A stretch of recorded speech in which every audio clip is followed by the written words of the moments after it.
मैं भक्त हूँ जोता वाली का, भक्त हूँ जोता वाली का। जी हाँ दोस्तों, वाली का शेर हूँ, मेरे आगे सब फीका है, मेरे आगे सब फीका है। जी हाँ दोस्तों, पावर स्टार ने बता दिया कि मेरे आगे सब फीका है और फीका ही रहेगा, क्योंकि पावर स्टार का गाना और ये सब पावर ना हो तो वो गाना सुनने में मज़ा ही नहीं आएगा दोस्तों।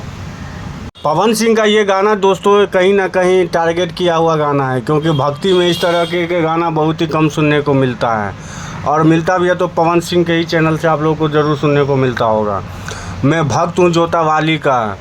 जी हाँ दोस्तों, शेरावाली का भक्त हूँ मैं। ऐसे ऐसे गाने जो है सो पवन सिंह ला रहे हैं, बिल्कुल ही ब्लॉकबस्टर गाना है, जिसे सुन के जो है सो बिल्कुल तहलका मचने वाला है। तो आप लोग तहलका मचाने के लिए ये गाना ज़रूर सुने, सर्च करें, शेरावाली का भक्त हूँ मैं, किसी के आगे नहीं झुकता हूँ। ये गाना ही काफ़ी इंटरेस्टिंग है दोस्तों, आज ट्रेंडिंग में ज़रूर गाना जाना चाहिए। और गाना भी इतने शौक़ से ये इन्होंने गाया है कि जैसे लग रहा है कि पवन सिंह ने फिर से जो है सो ये गाना गा के बवाल खड़ा कर दिया है।